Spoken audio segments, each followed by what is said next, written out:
mensagem dessa manhã, a última de uma série de 3, não haverá nenhum prejuízo, porque, embora eu não esteja seguindo estritamente a sinopse planejada, eu estou seguindo rigorosamente o encargo da conferência. Então, quando a gente prepara um material, a gente prepara por tópicos, a serem tratados de maneira sistemática, organizada, mas o espírito da palavra nem sempre, o espírito da palavra no momento em que se diz, nem sempre corresponde à mente quando preparou aqueles tópicos. Mas certamente o espírito da palavra segue o encargo da palavra, então não há nenhum prejuízo. E hoje eu vou procurar, na medida do possível, seguir alguns pontos que foram estabelecidos e que são de extrema importância, não garantindo, todavia, que eu vou tratar estritamente de todos eles, mas com certeza o encargo será ministrado. Nós falamos no primeiro dia a antropologia bíblica, demonstrando que o homem está no centro da história bíblica. E quando dizemos antropologia bíblica, eu não quero que vocês confundam com antropocentrismo, que nós vamos falar hoje. Embora pareça a mesma coisa, o homem no centro da história, antropocentrismo, não é? Mas o fato é que o homem no centro da história, eu quero ou quis dizer com isso, que a Escritura como um todo coloca o homem sempre na frente para mostrar qual é a obra de Deus em relação a ele. Lógico que a Escritura é cristocêntrica, lógico que a Escritura é teocêntrica, Deus é o centro de toda a história. Mas eu quero me referir à revelação, porque a Escritura não foi feita para anjos, tampouco foi feita para animais, foi feita para o homem. E portanto, o homem é o alvo dessa revelação, e Deus então revela o homem quanto ao propósito da sua criação, revela a queda do homem, revela todo o processo de queda e degradação do homem, mostra como que Cristo vem redimir o homem, mostra o processo de salvação deste homem e mostra sobretudo a consumação da obra eterna no homem. Então, nesse sentido, no primeiro dia nós tratamos dessa antropologia bíblica. E quando falamos de antropologia bíblica, trouxemos aqui uma pergunta que é essencial para tudo que estamos dizendo. A pergunta era: o que é o homem? E daí nós respondemos que, dentre tantas possíveis respostas, é preferível, nessa conferência, em razão do tema, olhar o homem da perspectiva de que ele seja uma consciência. Porque a consciência é a sua ciência, é o seu conhecimento conjunto de todas as coisas, e conjuntamente com todas as coisas. No sentido de que o homem desenvolveu não somente a sua inteligência, mas o seu ser mais íntimo do seu espírito, para conhecer a si mesmo, para conhecer o cosmo no qual ele vive, entender as relações metafísicas desse mundo físico imediato com as coisas divinas, ou o diálogo da nossa existência humana neste mundo sensorial com o Deus eterno, com o Criador, e consequentemente de uns para com os outros. E toda essa nossa relação, essa consciência, essa ciência conjunta, essa comunhão, ela acontece dentro de um eixo evolutivo. Ou seja, o homem, ele vai sendo formado. Em outras palavras, o homem não é um ser acabado. Quem pensa que o homem é um ser acabado, está estritamente enganado. Por isso que não poucas pessoas erram nesse sentido quando se convertem a Deus numa ou noutra religião, não importa em qual. E aí ele pensa assim: não, agora eu me encontrei com a verdade e está tudo resolvido. E aí ele pensa que porque ele assumiu 4 ou 5 dogmas supostamente corretos, ele agora está no céu. E pensa que não precisa mais de nada. E não sabe que o homem é um ser em construção, que a despeito de as verdades conhecidas serem corretas ou não, o homem, ele precisa de ser trabalhado, de ser modificado. E nós falamos isso ontem, inclusive, demonstrando na mensagem que nós tratamos acerca do espírito do anticristo. Nós explicamos o que é o espírito do anticristo. E conjuntamente também nós falamos sobre o espírito de Cristo. Mostramos o que é o espírito de Cristo e o que é o espírito do anticristo, para mostrar que toda a humanidade, historicamente falando, está sendo moldada ou pelo espírito do Cristo ou pelo espírito do anticristo. Nós demonstramos que o homem é um ser em construção, o homem é um ser em edificação. Por isso que o Novo Testamento abundantemente vai nos falar acerca da edificação da igreja. Por isso que Paulo vai dizer figuradamente: vós sois o edifício de Deus, a ideia de construção. Ele também vai dizer que todos nós estamos sendo edificados, no caso o apóstolo Pedro, né? Uma casa espiritual. Vós sois pedras que vivem e sois edificados, uma casa espiritual. Razão porque Paulo fala da necessidade que temos de nos despir de uma veste velha do velho homem, para nos revestirmos de uma nova veste, que é a do novo homem. Todas essas são expressões ou são símbolos utilizados, seja uma veste, uma construção, para se referir a esse processo no qual todos os homens se encontram. E hoje então falaremos sobre o amadurecimento e a manifestação do anticristo, ou vamos retomar um pouco acerca também da gestação do anticristo. E quando dizemos gestação do anticristo, estamos dizendo que o anticristo, aquele que por fim, no Apocalipse, vai se manifestar, e lá em Apocalipse 13 e também Apocalipse 17, o apresenta na figura de uma besta, com 7 cabeças, 10 chifres, um ser monstruoso. Dá até um certo medo quem não conhece bem a escritura, os seus símbolos, ao ler fica, mais que coisa esquisita, né? Vi sair do mar uma besta. Em outras traduções mais antigas, mais arcaicas, diz uma besta fera. Antigamente se falava muito de besta fera, né? Na verdade, besta fera é uma besta que é fera. É uma fera, é um monstro. Então, saindo do mar um monstro de 7 cabeças. Você fica maluco, coisa estranha. Mas ali é apenas para representar o próprio homem. Tanto é que aquela besta que sai com 7 cabeças se refere ao anticristo. Mas por que um monstro? Os irmãos saberão ao longo dessa ministração, para mostrar a que ponto chegou o homem, a que estado ele chegou de rebelião e de apostasia.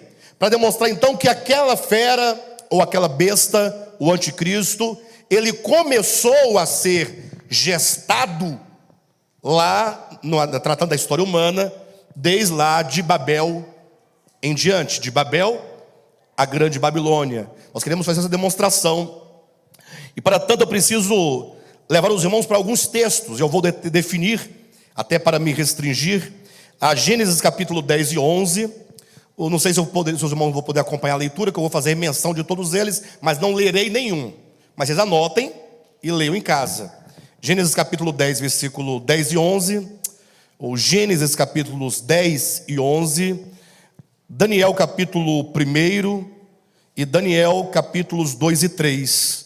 Eu vou passar por esse caminho, depois nós vamos entrar no Novo Testamento, vamos tratar então de 2 Tessalonicenses capítulo 2, vamos tratar de Mateus capítulo 24, depois vamos tratar também de Apocalipse capítulo 13. Então eu quero fazer esse percurso com os irmãos, para que vocês percebam como que existe um espírito anticrístico que está gestando ao longo da história um homem que será um homem coletivo, finalmente, e este homem coletivo, então, sendo gestado, vai ter uma consumação e uma manifestação nos últimos dias, num tempo escatológico vindouro. E, portanto, por que os capítulos 10 e 11 de Gênesis são importantes nessa compreensão? Por que o tema dessa conferência é de Babel, a grande Babilônia? Alguém pergunta, o que Babel tem a ver com o anticristo? O que Gênesis tem a ver com o anticristo? Parece uma coisa totalmente contrária, né? Fala em anticristo, se pensa em Apocalipse. Fala de Babel, aí lembra do início da humanidade. Parece que são coisas totalmente diferentes. Mas veja que a Escritura, ela não nos serve para ser um mero livro de história. Inclusive, nem mesmo livro de história, nem mero. A Bíblia não nos é um livro de história. Quantos tomam a Escritura por um livro de história se estudarem efetivamente a Bíblia nessa perspectiva histórica e se estudarem depois a história secular, ficarão extremamente frustrados, porque você vai encontrar várias eivas do ponto de vista histórico que a Escritura não está nem um pouco preocupada em resolver. Então a Escritura não pode ser lida do ponto de vista histórico. Quero conhecer a história. Quem é o primeiro homem da história? Adão. Quantos anos? 6.000 anos. E começar a estabelecer essa sequência cronológica de dados e de fatos. Não é por aí que se lê a Escritura. A Escritura é um meio, é um veículo histórico, sim, do ponto de vista da história dos hebreus, começando do início de Gênesis, mas que visa, no que diz respeito a todos os homens, fora dos limites de Israel, do povo hebreu, é trazer uma revelação de uma verdade que não se limita aos hebreus, mas que é muito maior do que o próprio povo hebreu, e muito maior que qualquer outro povo, qualquer outro tempo. Então, não leia a Escritura do ponto de vista histórico, tentando estabelecer as histórias, mas procure em cada história, ainda que do ponto de vista do povo de Israel, mas procure ver em cada história o que há ali de verdade eterna, o que há de revelação. Em outras palavras, é perguntar: o que esse texto tem a ver comigo? Quando Deus me entregou nas mãos este livro, deste modo, sem nenhum tipo de constrangimento dizer isso, mas o que de fato Ele quis, ou Ele quer me ensinar? Será que quando eu leio a Escritura, ainda há alguma coisa aqui que me ajude a ser melhor? Ou vou ficar 30, 60 anos contando os mesmos relatos de Noé, de Nirode, e de Moisés e de Elias, e não passa de uma história passada da qual eu não tenho certeza se aconteceu de fato? Então nós temos que perguntar: o que esse texto tem a ver comigo? Então pensem comigo por um momento. Deus criou o homem, Gênesis capítulo 1 e Gênesis capítulo 2. Nesses dois primeiros capítulos da Bíblia nós encontramos o registro profético, não histórico, da criação do homem. E nesses capítulos nós vemos que Deus criou o homem à sua imagem, conforme a sua semelhança. Deus criou o homem para a sua glória. Deus criou o homem para o seu louvor. Deus criou o homem para que este homem seja finalmente, no futuro, no tempo escatológico, totalmente um homem que tenha alcançado uma estatura de varão perfeito. Ou seja, Deus criou o homem originalmente, mas sabendo que este homem não foi criado pronto. Ah, pastor, não foi criado pronto. Como que não foi criado pronto? Está lá, Deus criou o homem, disse que era tudo muito bom, colocou no jardim. É porque você está lendo uma história, leia toda a Escritura.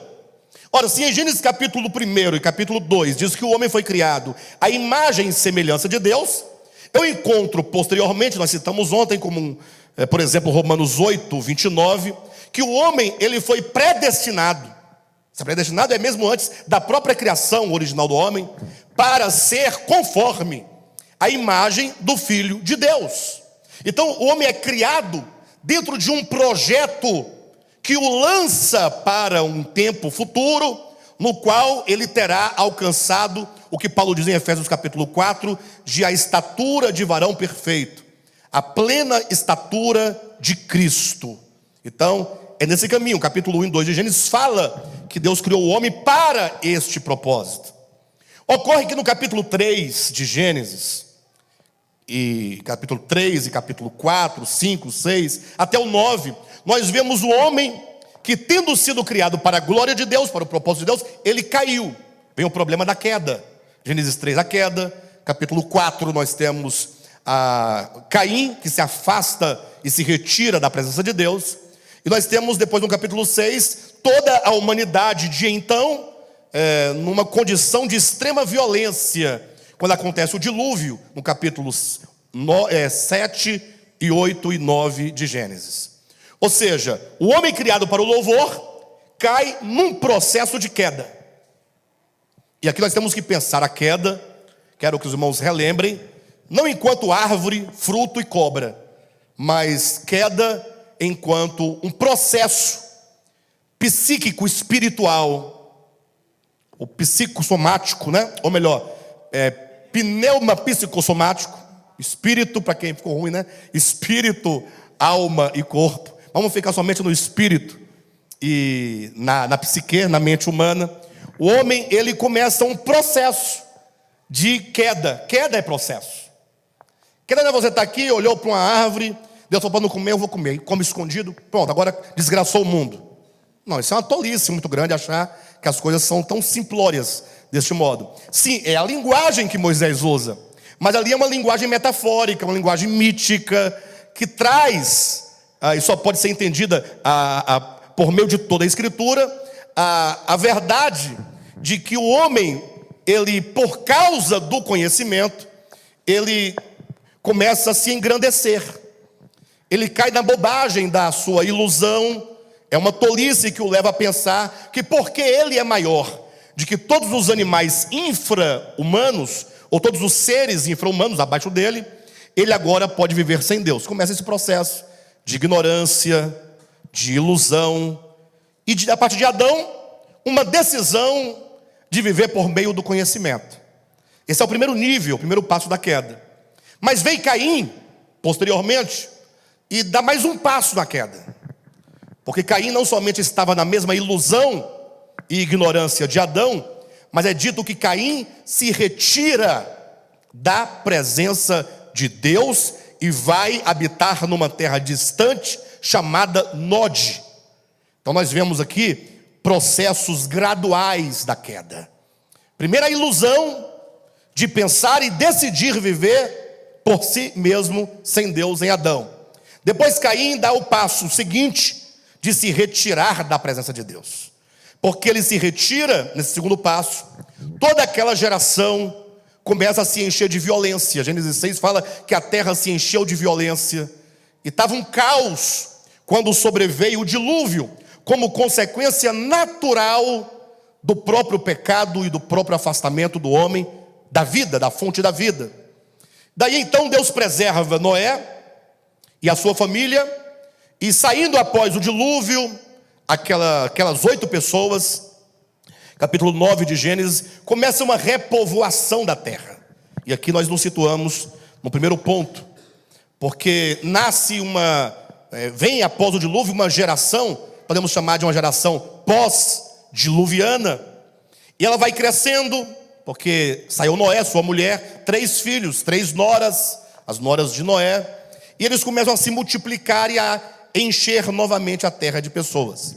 Aproximadamente 300 anos depois do dilúvio, diz a Escritura que a humanidade já estava crescendo a tal ponto que os homens começaram a se mudar de região, buscando melhores lugares. A terra estava se enchendo de pessoas.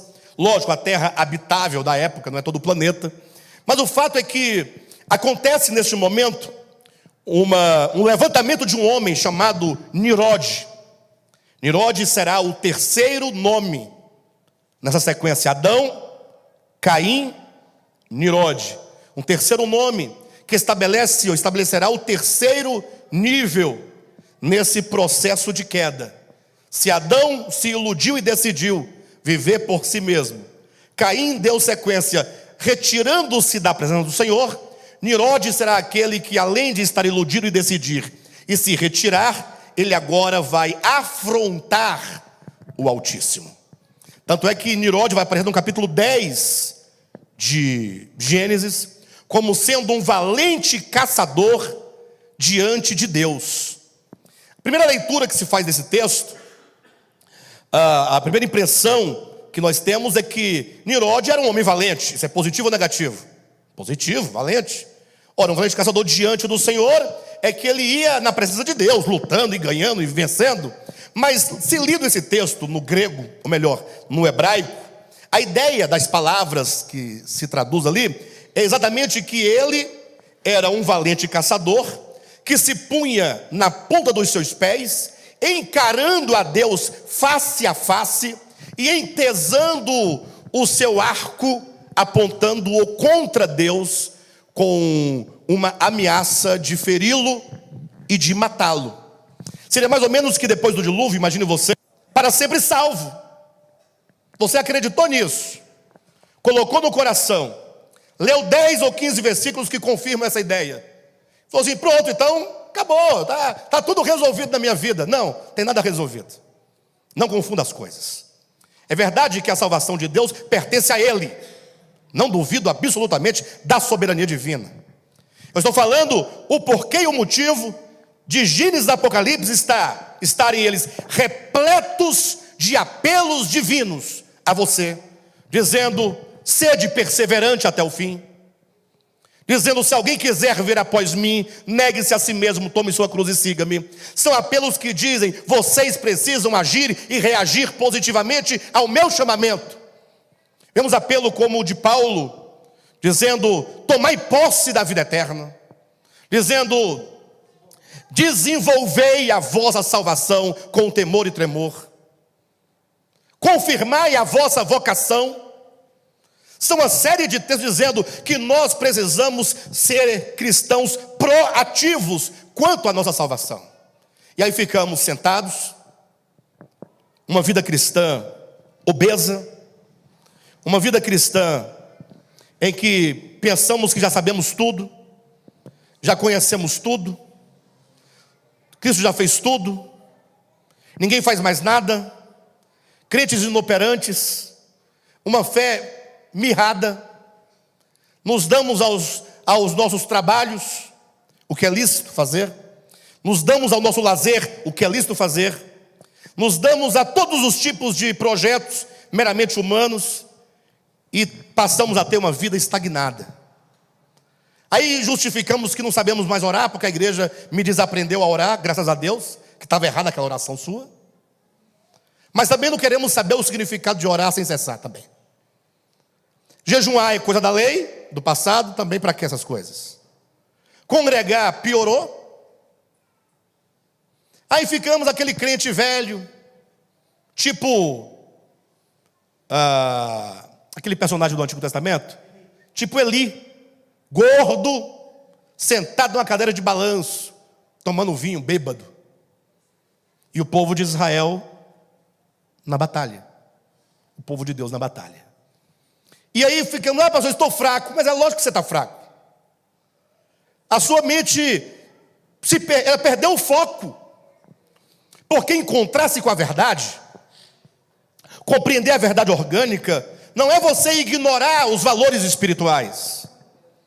Não é porque agora você entendeu que você não é escravo dos homens, nem de doutrinas de homens, que não tem mais gafanhoto na sua vida, que você agora vai ficar um crente inoperante. Não, agora é a hora de nós começarmos a valorizar este tesouro escondido que foi achado. Agora é a hora de começarmos a desenvolvermos efetivamente uma vida cristã interior, da alma, do coração, do espírito, e termos uma verdadeira preocupação com a transformação das nossas almas. Agora é hora de levar a sério, congregar mais, ouvir melhor, com mais atenção, com mais seriedade, como Paulo diz aos Hebreus, nos apegar com mais firmeza às verdades ouvidas. Este é o momento. Cuidado, porque vem Babilônia e fala: eu vou cercar esta cidade, Jerusalém. A cidade significa a administração divina. Você está no reino de Deus. Mas o mal diz: eu vou cercar essa cidade. E diz: mas eu vou destruir o templo, queimar o templo. O templo é a sua espiritualidade, diz respeito ao ponto de comunhão com Deus, ao seu espírito humano. E Babel, ou Babilônia, inimiga de Deus, diz: eu vou levar vocês cativos, vocês vão ser levados. Mas eu sou hebreu, povo eleito de Deus. Vai do mesmo jeito. Não adianta, sendo levados gritando: sou hebreu, mas está indo ser cativo em Babilônia. Cativos em Babilônia, o que acontece? O que acontece? O desânimo, a revolta e o pessimismo. Não cantaremos ao Senhor nesta terra. Parece um pouco de espiritualidade, mas vamos pendurar nossas harpas, vamos deixar de lado a adoração, o serviço. Nada mais agora acontece. Uma vida cristã estagnada. Acabou. Você é o quê? Hebreu, povo de Deus, eleito, cristão. Mas e aí? Estou em Babilônia. Talvez essa manhã você esteja em Babilônia. espiritualmente falando, uma condição de alma. Condição.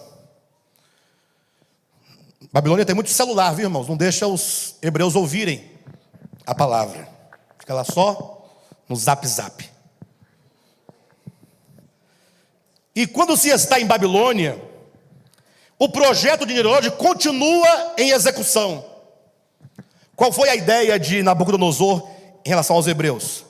Eles estão em Babilônia, mas eles são hebreus. Estão em Babilônia, mas são hebreus. E o problema do homem, como não é o lugar onde ele está, mas é exatamente o que ele é, o projeto é: vamos modificá-los naquilo que eles são.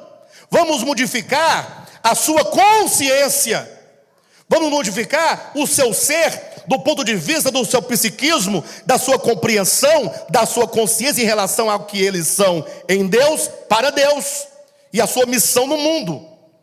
E a primeira ideia foi: nós vamos mudar a dieta desse povo. Vamos dar a comida de Babilônia para eles. Sabe por que comida, queridos? Porque a comida é aquilo que nos constitui. Quando você come, a comida ela é metabolizada no seu organismo, e as vitaminas, os sais minerais, os nutrientes daquela comida, ela é processada para dentro do seu organismo, das suas células, do seu sangue, o que te faz ser e te dá essa aparência que você tem. Quando alguém está pálido, abatido, amarelo, você fala: você está se alimentando bem? A pessoa: eu estou com um pouco fraco, estou com anemia. Está comendo feijão? Olha, couve é bom. Dizem que verdura verde, o verde escuro é muito bom para anemia. Não é assim? A pessoa: então vou comer couve, comer bastante feijão, para dar uma ajeitada no seu organismo. Então a ideia, a estratégia de Nimrod se aplica agora em Babilônia. Muda a comida. E mudando a comida: a que não vos demovais da vossa mente com facilidade, nem vos perturbeis, quer por espírito, quer por palavra, quer por epístola, como se procedesse de nós, supondo tenha chegado o dia do Senhor. Ninguém de nenhum modo vos engane, porque isso não acontecerá sem que primeiro venha a apostasia, e seja revelado o homem da iniquidade, o filho da perdição, o qual se opõe e se levanta contra tudo que se chama Deus, ou é objeto de culto, a ponto de assentar-se no santuário de Deus, ostentando-se como se fosse o próprio Deus. Não vos recordais de que ainda convosco eu costumava dizer-vos estas coisas, e agora sabeis o que o detém, para que ele seja revelado somente em ocasião própria. Com efeito, o mistério da iniquidade já opera, e aguarda somente que seja afastado aquele que o detém. Então veja o apóstolo Paulo. Vamos juntar as profecias. Olhem para mim. Daniel, ou Gênesis capítulo 10 e 11. O projeto. Obrigado. Daniel 10 e 11. O projeto. Desculpe-me. Gênesis capítulo 10 e capítulo 11. O projeto. Daniel capítulo 1. A aplicação do projeto. Mudando a dieta, mudando a língua, mudando o nome. Capítulos 2 e 3 de Daniel, a revelação do propósito desse projeto. Qual o propósito? Instaurar o homocentrismo, o antropocentrismo, fazer do homem o centro de tudo, um homem sem Deus. Capítulo 3 de Daniel é o homem dizendo: mesmo que Deus não queira, nós vamos fazer a imagem e nos tornaremos adoradores desta imagem, porque queremos ser Deus. E isso buscando o cumprimento da promessa de Gênesis 3. É certo, diz a serpente, que não morrerás, antes, se viveres por meio do conhecimento do bem e do mal, serás como Deus. E o homem agora diz: nós seremos como Deus. Seremos os 6, seremos o homem 3 vezes. O homem no lugar de Deus, a fim de ser adorado. Aí vem Cristo e diz em Mateus capítulo 24: quando vocês virem o abominável da desolação. Sabe quando a Bíblia fala sobre abominação ou abominável? Sabe o significado dessa palavra? Abominável quer dizer ídolo. Quando vocês virem o ídolo, todo ídolo é uma abominação. A Bíblia chama os ídolos de abominação. Portanto, quando Cristo fala, quando vires o abominável da desolação instaurado no lugar santo, ele quer dizer, chegará um tempo, conforme diz o profeta Daniel, em que vai haver um ídolo instaurado dentro do lugar santo. Interessante que o Apocalipse fala que o falso profeta mandará erigir uma imagem. Mandará erigir uma imagem do anticristo. Vocês sabem dessa profecia? É dito que eles farão uma estátua, farão uma imagem do anticristo e colocarão dentro do santo lugar. Quem está me entendendo aqui? O conjunto das profecias. Agora, ocorre que há uma visão tradicional que explica o seguinte. Presta atenção porque é muita informação, eu tenho medo que os irmãos se percam. Mas há uma profecia, há uma visão tradicional, uma interpretação tradicional dessas profecias que diz o seguinte: se no ano 70 da era cristã, o santuário, o templo foi destruído, e desde então não há mais templo em Jerusalém. A pergunta é, como vai se colocar uma imagem, uma estátua, uma abominação dentro do lugar santo, se não tem mais o santuário, se não tem mais o templo de Jerusalém? Aí vem uma série de interpretações e de subjeções que dizem assim: não, o templo será restaurado. Então vão construir outro santuário em Jerusalém, e uma vez construído, vão colocar uma imagem dentro desse lugar santo, para se cumprir a profecia. Do contrário, não se cumpre. Essa é uma visão tradicional, bastante divulgada, inclusive ensinada por este ministério há alguns anos atrás. Mas é preciso que nós sigamos a luz. Ou seja, quando a luz chega, você permanece ou você avança? E por que não avançava antes? Porque não enxergava. Não tem como você dar um passo no escuro. O problema não é você não avançar por não ver. O problema é você não avançar vendo. Esse é o grande problema. Então, nós entendemos o seguinte, pensem comigo, que quando Cristo veio ao mundo, o Verbo entrou no mundo, nós sabemos que dois templos, no tempo da encarnação de Cristo, estavam ali agindo e coexistindo no mesmo lugar e no mesmo período. O templo de Jerusalém e o próprio Cristo encarnado, o templo de Deus. É o tipo e o antítipo. Era o símbolo e a realidade. Entenderam? Onde é que eu vejo isso na Bíblia? João capítulo 2. Jesus falou, destruí este templo. E aponta para o templo. Ele fala, este templo. E em 3 dias eu o colocarei em pé. Aí os judeus, 46 anos foi gasto para construir esse templo. Vem esse homem agora erigi-lo em 3 dias, está maluco?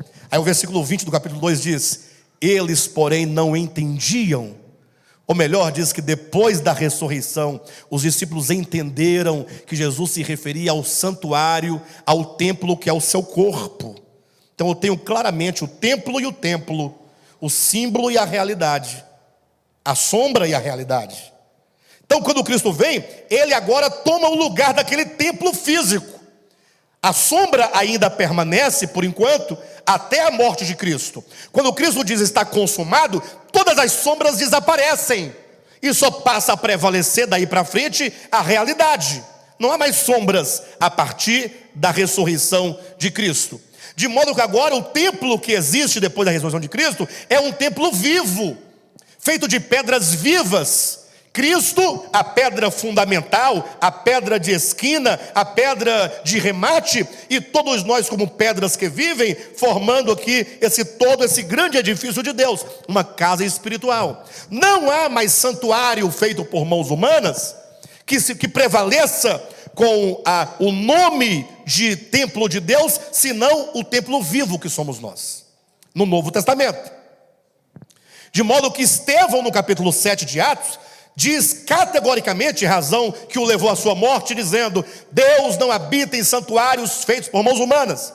Em outras palavras, se o templo de Jerusalém foi aceito, entre aspas, por Deus enquanto casa de Deus, embora figuradamente, nos trazer de volta para o propósito. Vocês entendem? O Senhor quer nos trazer de volta a Ele, para que nós possamos amar o Senhor. Ser cristão é o quê? Amar a Cristo. Se você ama a Cristo, não é o Cristo histórico, não. Que seja o Cristo histórico, mas não é meramente você amar a doutrina. Não. Já deu para perceber que amar a doutrina não serve para nada. Está provado. É amar o Cristo de Deus, porque você o conheceu, e amando servi-lo. Essa conferência tem um propósito: nossos olhos sejam abertos para a realidade espiritual do que está acontecendo nos batizadores da história. A história está acontecendo, os homens estão sendo construídos e nós não estamos percebendo. O Senhor está dizendo: abra os olhos, veja o projeto de Nimrod, veja a execução do projeto de Nimrod, veja a revelação do projeto de Nimrod, veja a execução do projeto. Entenda o significado do projeto espiritual que acontece nas consciências e, sobretudo, nos despertar para a grande necessidade de sermos nós, ao contrário de tudo que falamos, sermos nós constituídos à imagem do Pai, à imagem do Cordeiro. Essa mudança de mente, de consciência, o nome do Pai e do Cordeiro inscrito na consciência. Quem quer ser selado com o 666, dá um glória a Deus bem forte. Está todo mundo atento, né? Quem quer ser selado com o nome do Pai e do Cordeiro, diga glória a Deus. O que fazer? Primeiro, vamos redirecionar o nosso coração. A partir de hoje, vamos ouvir melhor. Vamos dar atenção à palavra pregada. Vamos compreender a palavra pregada. E vamos começar a orar a palavra pregada. A oração é o maior gesto de dependência de um crente, de um homem. Quando oramos, oramos porque temos necessidade. Demonstramos dependência. Não me refiro a qualquer tipo de oração formal. Não. Eu me refiro a um estado de consciência constante que temos dele. E em tudo dependermos, em tudo buscarmos para que ele seja o nosso tudo.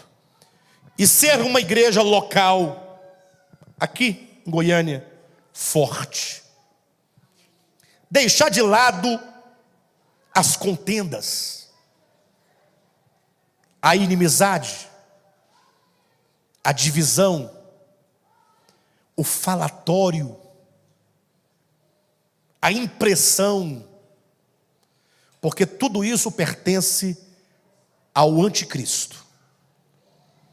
Pastor, mas eu vejo, o que eu posso fazer?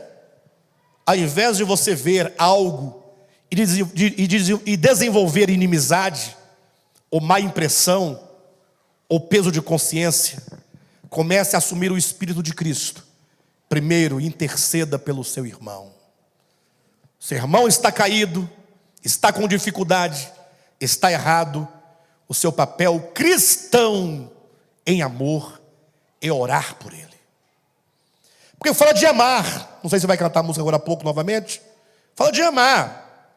Mas nós pensamos que amor é o que, afinal? Quando eu necessidade eu dou 10 reais, ajuda aí. Pega 10 reais e leva lá.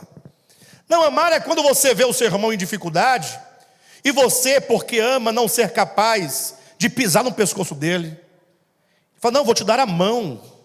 E dar a mão não significa dar a mão física, mas interceder por ele, clamar por ele, interceder pela vida dele, se pôr em ajuda, qualquer necessidade, guardar o seu irmão. Temos que ser uma igreja forte. Se aqui em Goiânia tem que ter uma igreja séria, é esta aqui. Porque vocês entendem. Vocês tiveram o privilégio desta conferência. Isso é privilégio. Não da conferência enquanto eu, Alexandre, o Gilson. Não, eu falo dessa palavra que é de Deus.